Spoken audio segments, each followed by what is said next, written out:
Je suis rentré de Vancouver après 2 semaines au chevet de ma mère. En rentrant chez moi, j'ai entendu des coups désespérés provenant du sous-sol.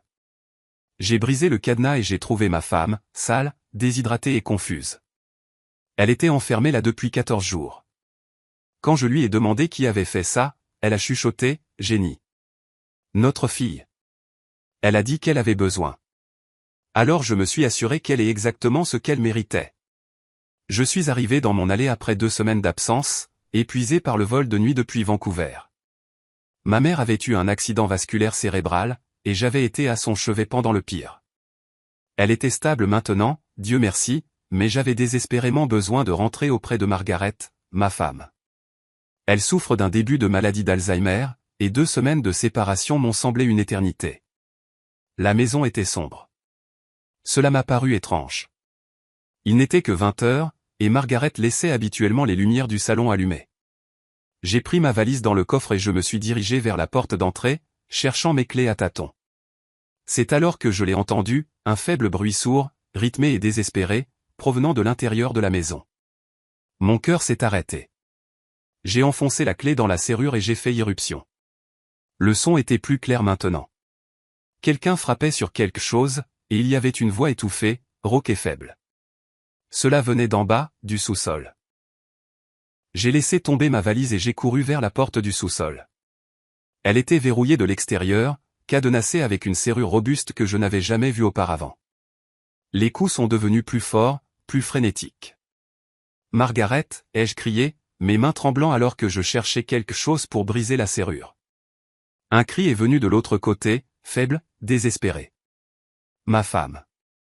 J'ai couru au garage, j'ai attrapé un pied de biche et j'ai arraché cette serrure en 3 violentes secousses. La porte s'est ouverte et l'odeur m'a d'abord frappé. De l'urine, de la sueur et quelque chose d'acide. J'ai allumé la lumière et j'ai failli m'effondrer. Margaret était en bas des escaliers, sale, tremblante. Sa chemise de nuit était tachée et déchirée. Son visage était décharné, ses lèvres gercées et saignantes. Elle m'a regardé avec des yeux qui ne m'ont pas tout à fait reconnu au début, la confusion et la terreur se mêlant dans son expression. « Thomas. » Sa voix s'est brisée. « Est-ce que c'est vraiment toi ?» J'ai dévalé les escaliers en quelques secondes, la prenant dans mes bras. Elle ne pesait presque rien. Depuis combien de temps était-elle là-dessous sans nourriture, sans eau? Je suis là, ma chérie. Je suis là. Je te tiens. Je l'ai portée à l'étage, mon esprit s'emballant. Qui a fait ça? Comment est-ce arrivé? Je l'ai allongée sur le canapé et j'ai attrapé mon téléphone, composant le 911 avec des doigts tremblants. Alors que je donnais notre adresse au répartiteur, j'ai regardé autour de la maison. Tout semblait différent. Des meubles avaient été déplacés. Il y avait des boîtes empilées dans le coin que je n'avais jamais vues auparavant. Le pilulier de Margaret avait disparu du comptoir de la cuisine. Les ambulanciers sont arrivés en quelques minutes. Pendant qu'ils vérifiaient les signes vitaux de Margaret, gravement déshydratée, malnutrie, avec des signes précoces d'hypothermie bien que nous soyons en septembre. Je suis resté là, sous le choc, essayant de reconstituer ce qui s'était passé. « Monsieur, quand avez-vous vu votre femme pour la dernière fois » a demandé l'un des ambulanciers. « Il y a 2 semaines, je l'ai laissée avec notre fille. Jennifer devait rester avec elle pendant que j'étais à Vancouver. Ma mère a eu un accident vasculaire cérébral et ma voix s'est brisée. Jennifer a fait ça? » L'ambulancier a échangé un regard avec son partenaire, mais n'a rien dit. Ils ont chargé Margaret sur une civière. Je suis monté avec elle dans l'ambulance, lui tenant la main, lui chuchotant qu'elle était en sécurité maintenant, que j'étais désolé. Tellement désolé de l'avoir laissée. À l'hôpital Saint-Michael. Ils l'ont admise immédiatement. Une infirmière m'a pris à part pendant que les médecins s'occupaient d'elle. « Monsieur Holloway, je dois vous demander, votre femme a-t-elle été enfermée dans ce sous-sol pendant les 2 semaines entières où vous étiez absent ?» La question m'a frappé comme un train de marchandises. 14 jours. Ma Margaret piégée dans ce sous-sol froid et sombre pendant 14 jours. Je ne sais pas, ai-je chuchoté. Je viens de la trouver comme ça. Un policier est arrivé 1 heure plus tard. Il s'appelait l'inspecteur Morrison, de l'unité de lutte contre la maltraitance des personnes âgées des services de police de Toronto. Oui, Il existe en fait une unité spécialisée pour cela. Je me suis assis dans la salle d'attente de l'hôpital et je lui ai tout raconté. Je m'appelle Thomas Holloway. J'ai 65 ans, je suis à la retraite d'une carrière en génie civil. Ma femme Margaret a 63 ans. On lui a diagnostiqué un début de maladie d'Alzheimer il y a 2 ans. La maladie progresse lentement, mais elle peut encore faire la plupart des choses avec des rappels et de la routine. Elle sait qui je suis. Elle connaît notre fille. Elle est juste parfois confuse, oublie où elle a mis les choses, perd la notion du temps. Notre fille, Jennifer, a 38 ans. Elle est CPA dans un cabinet de taille moyenne du centre-ville de Toronto. Elle a épousé Kyle il y a 3 ans. Kyle se dit consultant en affaires, mais je n'ai jamais vraiment compris ce qu'il faisait exactement. Il parle toujours de crypto-monnaies, de NFT, de sources de revenus passifs. Je ne l'ai jamais aimé si je suis honnête. Mais Jennifer semblait heureuse et c'est ce qui comptait. Il y a 2 semaines, ma mère à Vancouver a eu un accident vasculaire cérébral. Ma sœur m'a appelé en panique à 3 heures du matin. J'ai réservé le premier vol. Jennifer s'est immédiatement portée volontaire pour rester avec Margaret pendant mon absence. Papa, ne t'inquiète de rien, avait-elle dit, je m'occuperai de maman. Toi, concentre-toi sur grand-mère. J'étais reconnaissant, soulagé même. Jennifer connaissait les routines de sa mère, savait où se trouvaient tous les médicaments, savait comment gérer la confusion et le coucher du soleil qui accompagnait la maladie. J'ai appelé tous les jours depuis Vancouver. La première semaine, Jennifer a répondu « Maman va bien, papa. Nous regardons ses émissions préférées. Je m'assure qu'elle mange. » Ne t'inquiète pas, mais la deuxième semaine, les appels sont allés sur la messagerie vocale. Elle a envoyé des SMS à la place, désolé, occupé avec maman. Elle va bien. Je t'appelle plus tard. Mais elle n'a jamais rappelé. J'ai essayé d'appeler Margaret directement, mais son téléphone est allé directement sur la messagerie vocale aussi. Je me suis dit que tout allait bien. Jennifer avait la situation sous contrôle. Ma mère avait besoin de moi. Je suis resté à Vancouver. L'inspecteur Morrison a écouté tout cela, en prenant des notes. Puis il a posé la question qui m'a glacé le sang. Monsieur Holloway, pendant ces 2 semaines, avez-vous donné à votre fille une procuration sur les affaires de votre femme? Non. Absolument pas. Votre femme a-t-elle signé des documents dont vous êtes au courant? Pas que je sache. Pourquoi? Il a fermé son carnet. Nous devrons enquêter davantage, mais monsieur Holloway, cela semble être plus que de la simple négligence, nous resterons en contact. Margaret est restée à l'hôpital pendant 3 jours. Ils l'ont réhydratée, l'ont traitée pour malnutrition et exposition, et ont effectué une batterie de tests. Elle n'arrêtait pas de demander où était Jennifer. Où est Jenny? Elle était là il y a un instant. Elle me préparait le déjeuner. Non, ma chérie, ce n'est pas vrai. Le deuxième jour, pendant que Margaret dormait, je suis rentré à la maison pour regarder plus attentivement. J'avais besoin de comprendre ce qui s'était passé. Ce que j'ai trouvé m'a rendu physiquement malade. La porte du sous-sol avait été cadenassée de l'extérieur. Il y avait un seau dans le coin. C'est ce que Margaret avait utilisé comme toilette. Une fine couverture sur le sol en béton.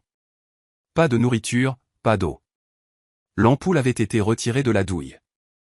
Ma femme, qui oublie parfois quel jour on est, mais qui peut encore rire de blagues idiotes et adore regarder les Blues et jouer, avait été enfermée dans le noir pendant 2 semaines. À l'étage, j'ai trouvé d'autres preuves troublantes. L'ordinateur portable de Jennifer était toujours sur la table de la cuisine, le mot de passe commodément enregistré. Je ne suis pas fier de ce que j'ai fait ensuite, mais j'ai regardé ces fichiers. Ce que j'ai trouvé était méthodique, calculé, diabolique. Il y avait des documents numérisés, des procurations avec la signature de Margaret, des documents immobiliers, des relevés bancaires et un fichier intitulé « Opportunité d'investissement », le fonds de Kyle. Je suis resté assis là pendant 1 heure à tout lire, mes mains tremblant si fort que je pouvais à peine cliquer sur la souris. Voici ce qu'ils avaient fait. La première semaine de mon absence. Jennifer avait emmené Margaret chez un avocat, un notaire douteux de Scarborough, pas notre avocat de famille. Elle avait fait signer à Margaret des documents de procuration, utilisant sa confusion due à la maladie d'Alzheimer pour la convaincre que ce n'était que de la paperasse pour papa. Le notaire n'a apparemment pas posé beaucoup de questions. La signature de Margaret était tremblante mais reconnaissable. Avec cette procuration, Jennifer avait accédé à nos comptes bancaires. Elle avait retiré 75 000 $ de nos économies, de l'argent que nous avions soigneusement mis de côté pour les soins futurs de Margaret à mesure que sa maladie d'Alzheimer progressait. Elle avait également contracté une ligne de crédit sur valeur domiciliaire sur notre maison pour 100 000 $ supplémentaires. Nous étions propriétaires de notre maison à Leslieville depuis 20 ans. Maintenant, nous devions 100 000 $ à la banque. Tout cet argent, 175 000 $, avait été transféré à une entité appelée Thornhill Capital Management. 3 clics plus tard, j'ai découvert que Thornhill Capital était la société de Kyle, une société à numéro enregistrée il y a seulement 6 mois. Son activité, investissement en crypto-monnaie et conseil en blockchain. En d'autres termes, Kyle dirigeait une sorte de stratagème de crypto et ils avaient utilisé la confusion de ma femme et mon absence pour le financer. Mais voici la partie qui m'a donné envie de vomir. Il ne pouvait pas laisser Margaret me parler. Si j'avais appelé la maison, Margaret m'aurait dit que quelque chose n'allait pas. Même avec sa maladie d'Alzheimer, elle saurait que quelque chose n'allait pas. Il devait donc la faire taire. Leur solution? L'enfermer au sous-sol. J'ai trouvé un échange de SMS entre Jennifer et Kyle datant du 3e jour. Kyle, elle n'arrête pas de pleurer pour ton père. Ça ne va pas marcher. Jennifer, elle oubliera. Donne-lui un autre jour. La confusion aide. Kyle, et si quelqu'un vient la voir? Jennifer, qui? Papa est à Vancouver. Les amis de maman ne sont pas venus depuis des mois à cause de son état. Tout va bien. Ils avaient planifié cela. Ils avaient sciemment enfermé une femme confuse et vulnérable dans un sous-sol pour voler ses économies de toute une vie. J'ai immédiatement appelé l'inspecteur Morrison. Il est venu à la maison avec 2 autres agents. Je leur ai tout montré, l'ordinateur portable, les documents, les messages textes, l'état du sous-sol. Monsieur Holloway, a dit Morrison avec précaution. Il s'agit de maltraitance de personnes âgées, d'exploitation financière et de séquestration illégale. Nous aurons besoin du témoignage de votre femme quand elle sera en état, mais il y a plus qu'assez ici pour des accusations. Où est ma fille maintenant, ai-je demandé. Nous ne le savons pas encore. Avez-vous une adresse pour elle? Je l'avais. Jennifer et Kyle vivaient dans un condo à Liberty Village à environ 20 minutes. L'inspecteur Morrison a passé un appel et en 1 heure, des agents ont été dépêchés à leur adresse. Ils n'étaient pas là, mais ce que les agents ont trouvé dans ce condo mènerait à encore plus d'accusations. L'endroit était presque vide. Les meubles avaient disparu. Les placards vidés. Mais dans la poubelle.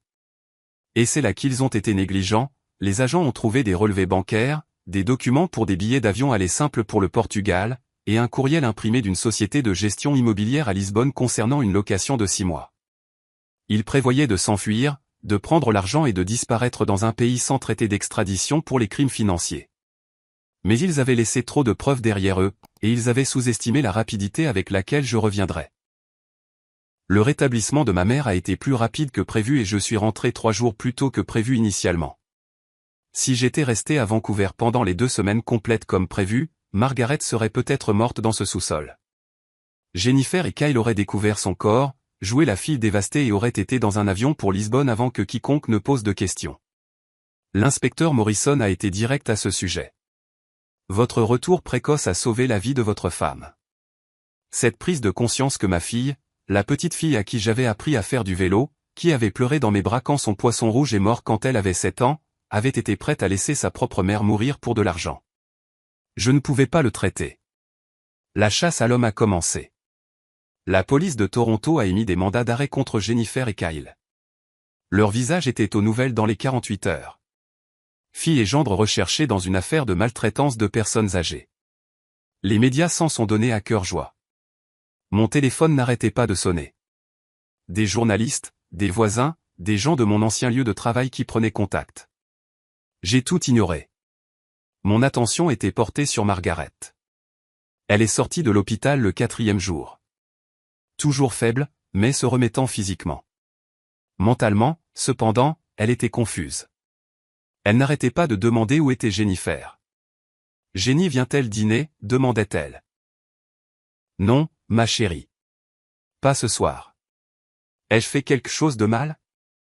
Pourquoi ne vient-elle pas me voir? Comment expliquez-vous à quelqu'un atteint de la maladie d'Alzheimer que sa fille est un monstre?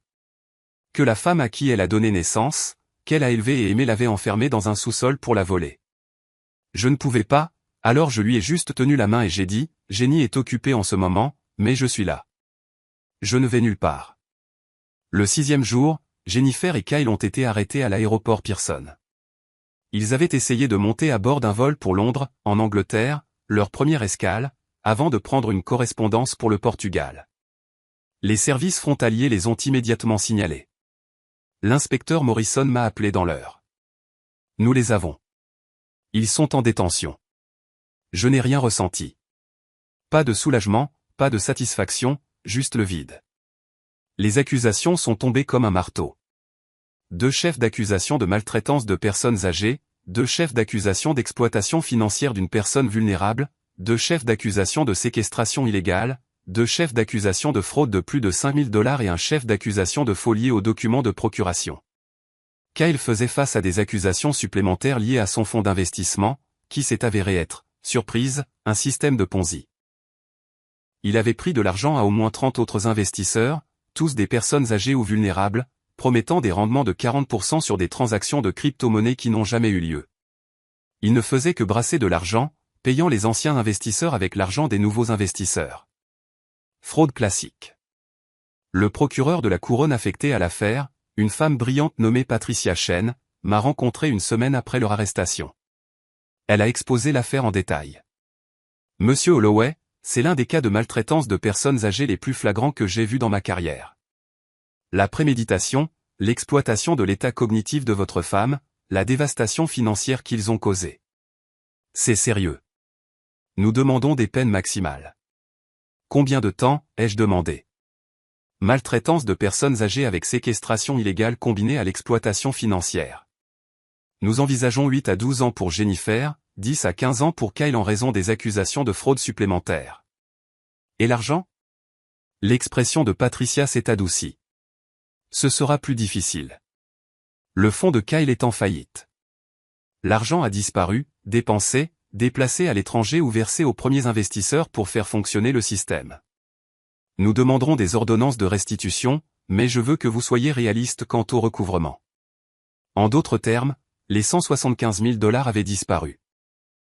Nos économies, la valeur nette de notre maison s'est volatilisée dans l'escroquerie crypto de Kyle.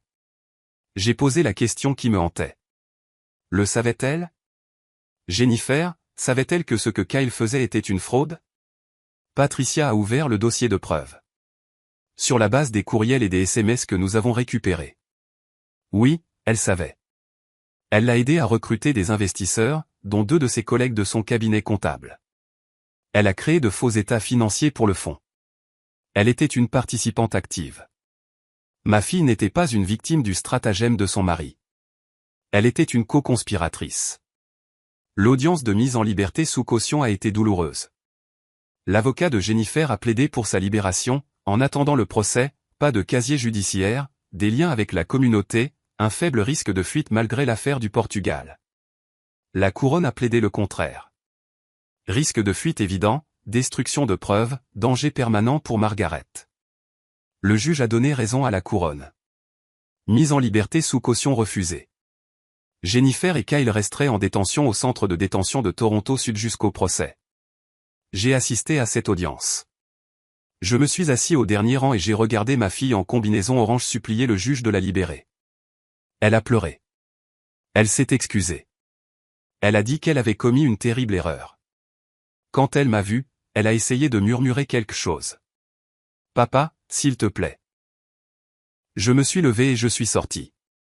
Je ne pouvais pas la regarder. L'affaire pénale a suivi son cours, mais je ne me suis pas contenté d'attendre la justice des tribunaux. J'ai engagé un avocat, Christopher Walsh, un associé d'un cabinet spécialisé en droit des aînés et en litige successoral. Son conseil était clair. Thomas, vous avez des motifs pour une poursuite civile. Poursuivez-les pour tout ce qu'ils ont pris, plus des dommages-intérêts pour ce qu'ils ont fait subir à Margaret. Même s'ils n'ont pas d'actifs maintenant, ils pourraient en avoir à l'avenir. Héritage, gain, bien.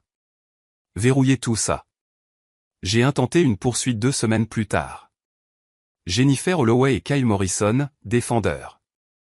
Réclamation, exploitation financière, infliction intentionnelle de détresse émotionnelle, conversion, manquement à l'obligation fiduciaire. Dommages-intérêts demandés, 175 000 $ en fonds volés plus 200 000 $ en dommages-intérêts supplémentaires fort la souffrance de Margaret. Mais il y avait plus à faire. J'ai contacté l'Ordre des CPA de l'Ontario. Jennifer avait utilisé ses titres de comptable pour donner de la légitimité au stratagème de Kyle. Ses collègues du cabinet comptable avaient fait confiance à son jugement professionnel. Elle avait violé toutes les normes éthiques de sa profession. J'ai déposé une plainte officielle. En un mois, la licence de CPA de Jennifer a été suspendue en attendant l'issue du procès pénal. Si elle était reconnue coupable, elle serait radiée à vie. Elle ne travaillerait plus jamais comme comptable. Cela aurait dû être satisfaisant. Ça ne l'a pas été. C'était juste nécessaire. Les mois qui ont suivi ont été un flou. La maladie d'Alzheimer de Margaret s'aggrave, le stress accélère le déclin cognitif, m'a dit son neurologue. Elle a cessé de poser des questions sur Jennifer, ce qui était en quelque sorte pire que les questions. C'était comme si son cerveau avait effacé sa fille comme un mécanisme de protection. J'ai engagé une aide-soignante à plein temps pour m'aider avec Margaret pendant que je m'occupais des procédures judiciaires. Les factures s'accumulaient, frais médicaux, frais de justice, les mensualités de l'hypothèque sur la ligne de crédit que nous n'avions jamais voulu. Nous nous noyions financièrement et les responsables étaient en prison en attente de leur procès. L'audience préliminaire a eu lieu en janvier, 5 mois après le sauvetage de Margaret. J'ai témoigné. J'ai raconté au tribunal comment j'avais trouvé Margaret, découvert les documents, réalisé ce qu'ils avaient fait. L'avocat de Jennifer a essayé de la présenter comme une victime, trop manipulée par Kyle, désespérée d'argent, souffrant de ses propres problèmes de santé mentale. C'était des foutaises, et le juge l'a bien vu. Mademoiselle Holloway, a déclaré le juge, vous êtes une comptable qualifiée. Vous avez parfaitement compris ce que vous faisiez. Vous avez exploité la vulnérabilité cognitive de votre mère à des fins de gains financiers. Il n'y a aucun facteur atténuant qui excuse cela. L'affaire a été renvoyée en jugement. Date du procès fixée à juin, 8 mois après le début du cauchemar. Mais avant le procès, quelque chose d'inattendu s'est produit. L'avocat de Kyle a approché la couronne avec un accord. Kyle plaiderait coupable à toutes les accusations et coopérerait pleinement en témoignant contre Jennifer en échange d'une peine réduite. Il témoignerait que Jennifer avait été le cerveau, qu'elle avait tout planifié, qu'il n'avait fait que suivre. C'était une décision de lâche, jetant sa femme sous le bus pour sauver sa propre peau. Mais Patricia Chen m'a appelé pour en discuter. Si Kyle témoigne, nous avons un dossier en béton contre Jennifer. Son témoignage combiné aux preuves garantit une condamnation et une peine sévère. Qu'en pensez-vous? Fera-t-il de la prison, ai-je demandé. Oui, nous proposons 8 ans avec possibilité de libération conditionnelle après avoir purgé les 2/3. Il sera en prison pendant au moins 5 ans, de manière réaliste plus longtemps. Et Jennifer? Sans l'accord, elle serait jugée. Et il y a toujours un risque avec un jury. Mais avec le témoignage de Kyle, nous pousserions pour le maximum de 12 ans. J'ai pensé à Margaret, qui demandait encore parfois pourquoi Jenny n'appelait pas.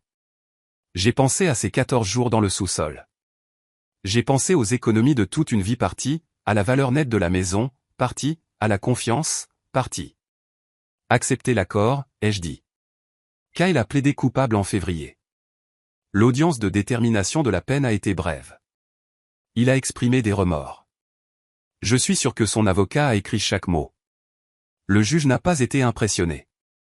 Monsieur Morrison, vous avez participé à un stratagème qui ciblait des personnes âgées vulnérables, y compris votre propre belle-mère. Vous avez privilégié le profit à la dignité humaine. 8 ans dans une prison fédérale. 1 de moins. Le procès de Jennifer a commencé en juin. Il a duré 3 semaines. La couronne a présenté les preuves, la fraude à la procuration, les virements bancaires, le sous-sol, les SMS planifiant l'évasion au Portugal. Ils ont appelé Margaret à témoigner. Ce fut le jour le plus difficile de ma vie. Regarder ma femme confuse et diminuée essayer d'expliquer ce qui lui était arrivé. Elle n'arrêtait pas de s'embrouiller, d'oublier des détails, de demander si elle pouvait rentrer chez elle. L'avocat de Jennifer a essayé d'utiliser cette confusion pour suggérer que Margaret ne pouvait pas être un témoin fiable. Mais ensuite, la couronne a diffusé la vidéo. La police avait filmé le sous-sol le jour où ils avaient exécuté le mandat de perquisition. Cet espace sombre et froid, le seau, la fine couverture, les égratignures sur la porte où Margaret avait essayé de se frayer un chemin. Le jury a regardé en silence. 2 d'entre eux pleuraient. Kyle a témoigné ensuite. Il a exposé tout le stratagème. Comment Jennifer l'avait approché avec l'idée, comment elle avait fait des recherches sur les lois sur la procuration, comment elle avait trouvé le notaire qui ne poserait pas de questions, comment elle avait planifié le calendrier autour de mon voyage à Vancouver. C'était tout elle, a-t-il dit. J'ai juste fait ce qu'elle m'a dit de faire. Même si c'était en partie pour se servir, les preuves le confirmaient. L'ordinateur portable de Jennifer montrait qu'elle avait fait des recherches sur la procuration, l'exploitation des personnes âgées et les pays sans extradition des semaines avant l'accident vasculaire cérébral de ma mère. Elle avait planifié cela. Jennifer a témoigné pour sa propre défense. Ce fut un désastre. Elle a essayé de prétendre qu'elle avait essayé de nous aider, que Kyle l'avait manipulée, qu'elle n'avait jamais eu l'intention de blesser personne. La couronne l'a détruite lors du contre-interrogatoire. Mademoiselle Holloway, vous avez envoyé un texto à votre mari. Elle oubliera. Donne-lui un autre jour. La confusion aide. Vous parliez de votre mère. Que espériez-vous qu'elle oublie? Silence.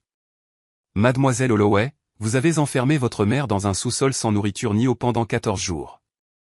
Vous lui avez volé les économies de toute une vie. Vous aviez l'intention de fuir le pays. Et vous voulez que ce tribunal croie que vous n'avez jamais eu l'intention de blesser personne? Jennifer s'est effondrée en larmes. Le jury n'a pas été ému. Les délibérations ont duré 4 heures. Coupable sur tous les chefs d'accusation. La détermination de la peine a eu lieu 2 mois plus tard. J'ai soumis une déclaration de la victime, 5 pages, détaillant ce que cela avait fait à Margaret, à moi, à nos vies, comment nous avions perdu non seulement notre argent, mais aussi notre sentiment de sécurité, notre confiance, notre famille. Margaret a essayé d'en soumettre une aussi, mais sa maladie d'Alzheimer l'en a empêché. Son neurologue a soumis une lettre à la place, documentant comment le traumatisme avait accéléré son déclin cognitif. Le juge a tout lu. Puis elle a regardé Jennifer. Mademoiselle Holloway, vous êtes une femme instruite et intelligente.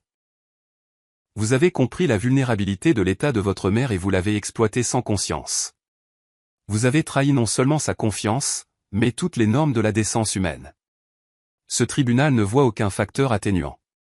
Jennifer Holloway, vous êtes condamnée à 12 ans de prison fédérale. J'ai expiré. C'était fini. Mais ce n'était pas le cas. Pas vraiment. La poursuite civile s'est réglée 1 mois plus tard. Jennifer et Kyle étaient conjointement responsables de 375 000 $.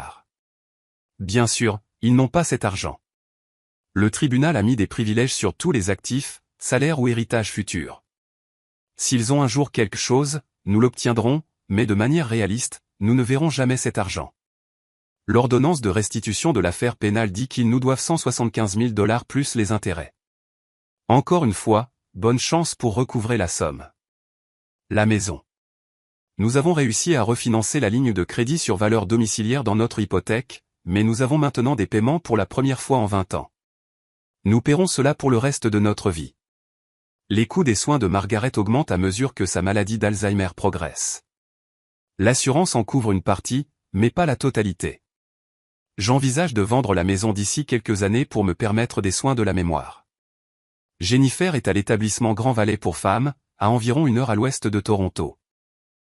Elle sera admissible à la libération conditionnelle dans 8 ans. Kyle est à Joyceville, une prison à sécurité moyenne près de Kingston.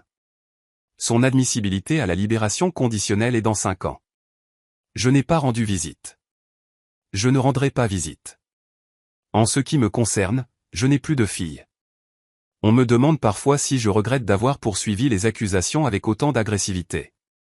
Si j'aurais aimé essayer de régler ça en famille. Si je pense que 12 ans, c'est trop dur. Voici ce que je leur dis. Jennifer a enfermé sa mère confuse et terrifiée dans un sous-sol pendant 2 semaines. Elle a volé tout ce que nous avions économisé pour prendre soin de Margaret dans ces dernières années. Elle avait l'intention de laisser Margaret mourir et de fuir le pays avec l'argent. Elle a fait tout cela sciemment, de manière calculée, sans conscience. 12 ans, ce n'est pas trop dur. C'est de la pitié. Margaret ne comprend pas où est Jennifer.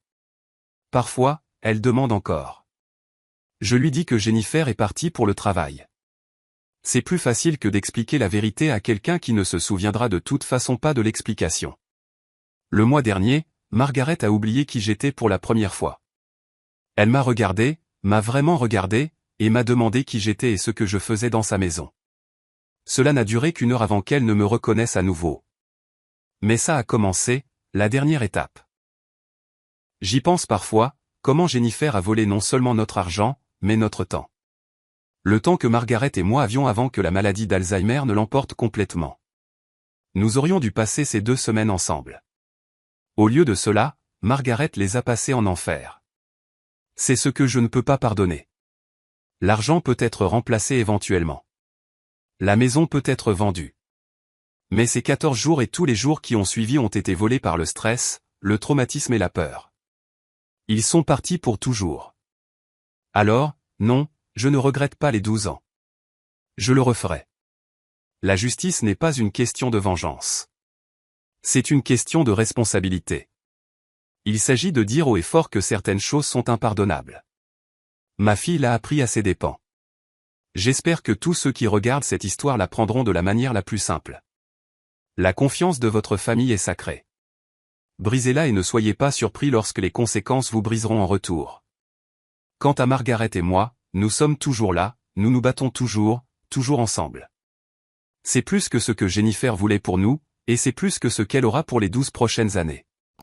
Et honnêtement, c'est la seule justice qui compte.